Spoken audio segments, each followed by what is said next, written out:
Hi, it's John D from Retroware TV, and we are here high above PAX East on the Retroware TV platform. It's 2012 PAX East. We have the newest games. We have gaming vendors, modern games, but we also have a retro component throughout the conference here. There is the classic console room. There's the classic arcade room. There are panels all about collecting and about classic gaming in general. So even though there are new things to be seen, we have classic to go along with it. I'm gonna have to get down this very high Retroware TV platform. Heights can be scary, so enjoy some of the footage. Welcome to PAX East.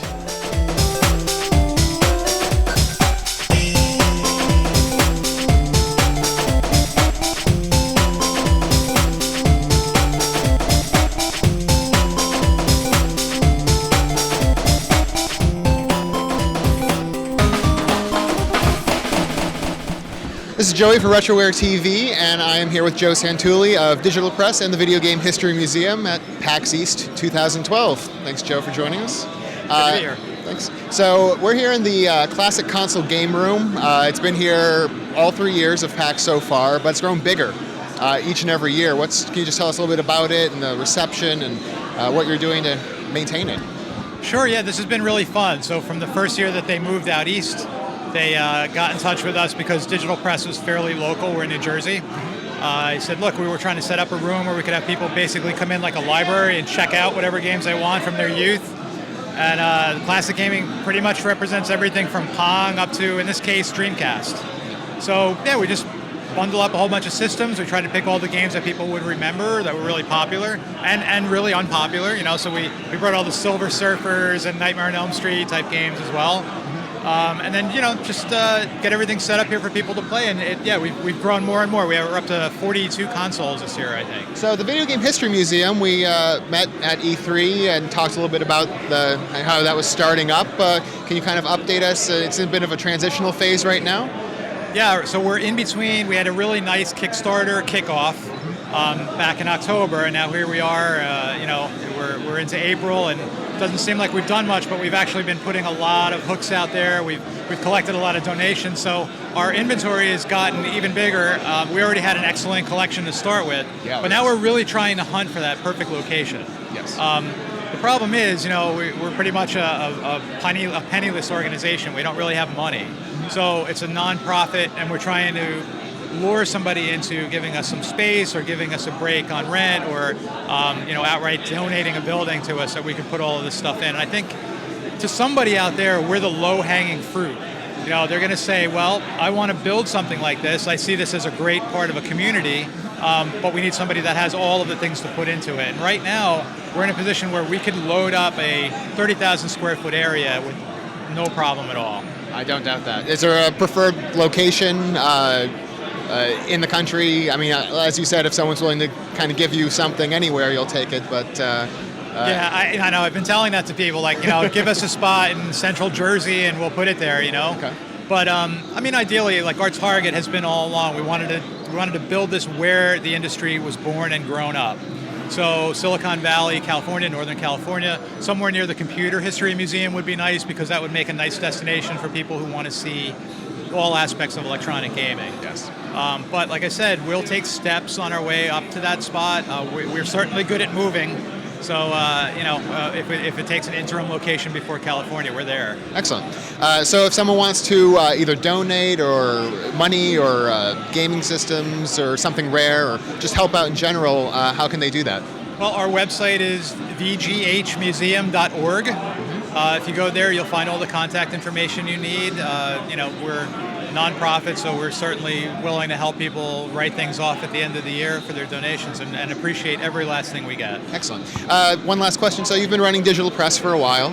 Is there any sort of planned connection between the Video Game History Museum and Digital Press, or are those kind of still staying separate entities? Well, you know, it's an interesting dynamic now. So we have Digital Press, which is like the data angle. We have Classic Gaming Expo, which is the history angle, where we get people together and events. Right. And then you have the museum itself, which is the physical portion of it. I think all three of those combined kind of make the master plan that we have where we can do all those things. So Digital Press might be the gift shop in a museum, for example, and Classic Gaming Expo might be the event run within the museum. And instead of doing something like that once a year, maybe we do it several times a year. Yes, sounds great. Yeah. I'm glad you mentioned the Classic Gaming Expo. Could you just quickly tell the audience a little bit about that? Sure. Classic Gaming Expo is now in its 13th year. This is an expo that's been running in the Las Vegas area for most of those 13 years. Basically, this brings in all of gaming's alumni, we like to call them. So the guys that worked in development back in the days when the industry was born are invited out to speak. Vendors who sell vintage products are there to sell. People are there to play games. We set up systems very much like what you see here at PAX, as well as arcade machines, which you'll see at PAX in a different room. And it's just a really cool weekend to connect with people that are into the vintage and retro gaming scene. There's chip music, there's like everything that you associate with gaming with a real historical element to it.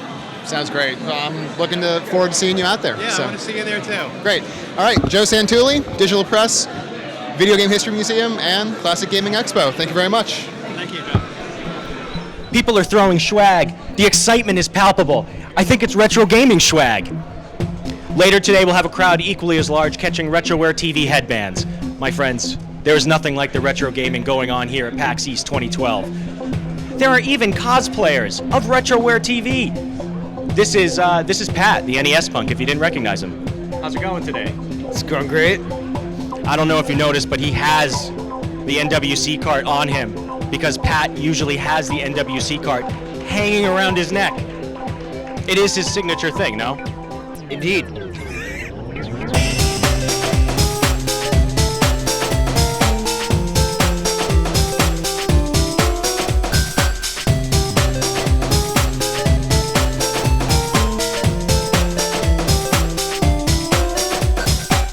Well, we're here with Gary Vincent, the president of the American Classic Arcade Museum at Fun Spot in Weirs Beach, New Hampshire. And we are here in PAX. And Gary, how's it going here at PAX this year? This has been crazy busy this year. We noticed a big jump in traffic by our room this year. And I think people are becoming accustomed to us being here. This is the third year in a row that we've come, and we're offering something that's a little different for people with the whole 1980s coin-op arcade feel. And when you see people coming out of the room still like lip syncing to the music that they hear, and people coming up to us saying, "Wow, this is great! We're so glad you're here." It really gives you a good energy boost. Do you feel that it has been increasing the retro spirit, the retro fans? Has it grown with PAX? Yeah, that's a really good point. And I think the answer would probably be yes.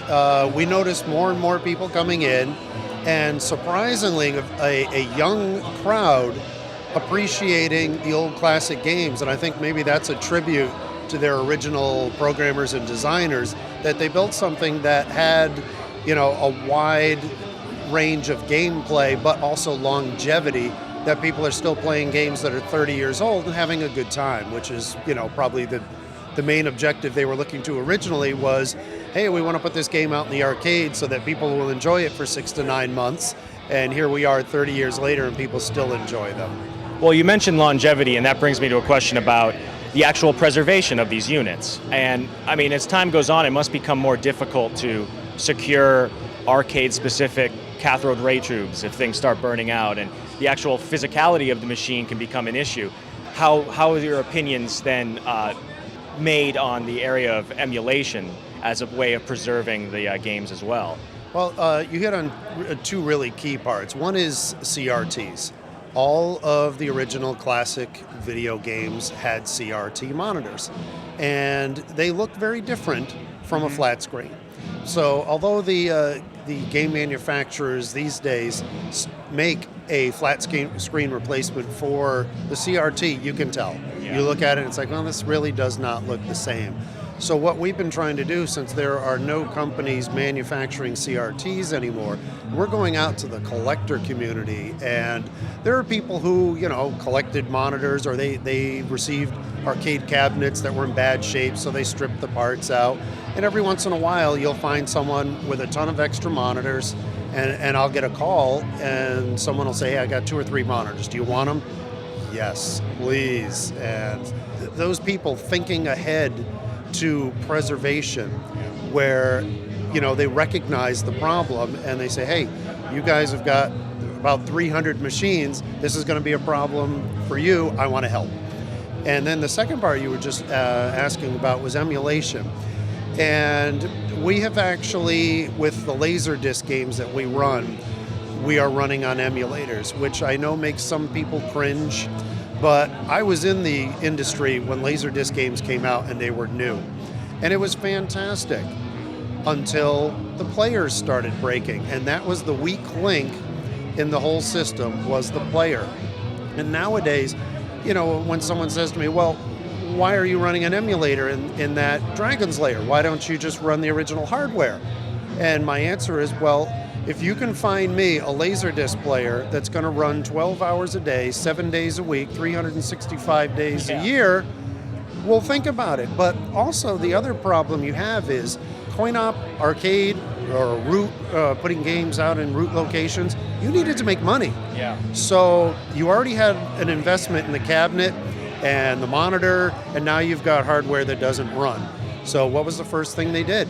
Strip the cabinet out and throw in the next, $500 conversion kit somebody came out with so you could continue to make money. So a lot of times when we get older Laserdisc game cabinets, they have been butchered. I have received some with nothing. It was just a cabinet, and had to hunt down a control panel, hunt down a marquee and a bezel and everything. And, wiring harnesses are gone. So in those rare instances, and the lasers are the only ones, and we tell everyone, the lasers are running emulators. But what would you rather have? A collection of cabinets that sit there dark, or do you want to actually experience the gameplay? Now, along with the American Classic Arcade Museum, Joe Santulli is running the Video Game History Museum, and he's starting to push that forward. Yep. Smithsonian's been paying attention to video games, and I guess there's a Computer History Museum as well out west. Have you guys thought about, in any way, trying to leverage each other's talents or each other's resources, or try to make some sort of overall electronics gaming conglomerate in a way, in order to preserve the history of this medium? We've actually have been in discussions amongst ourselves.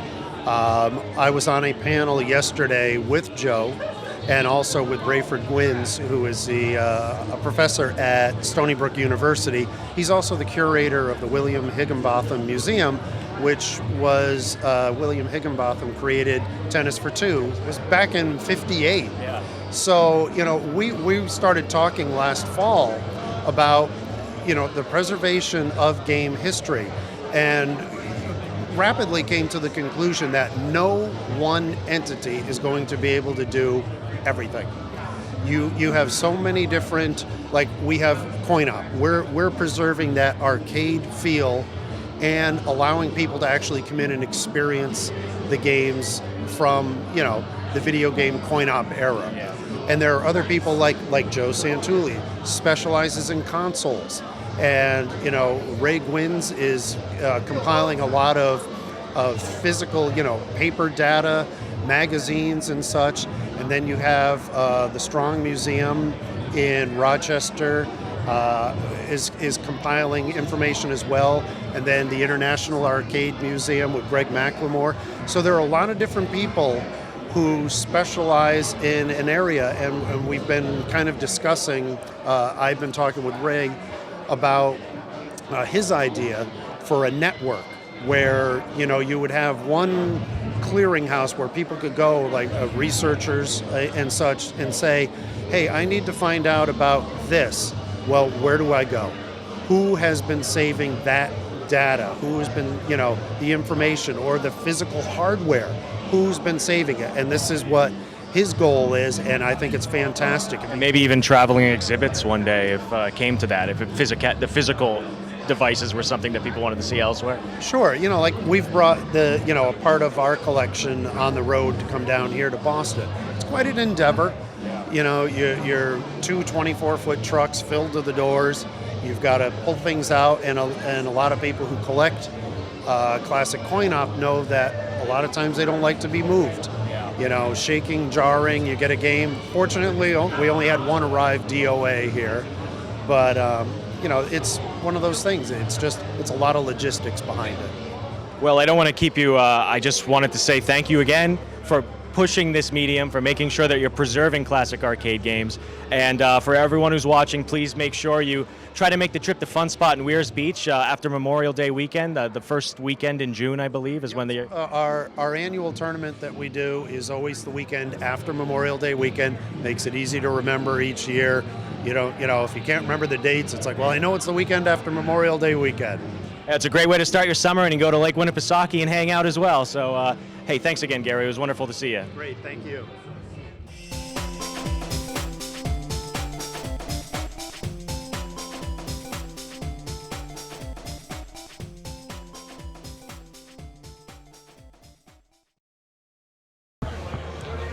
This will be the good one.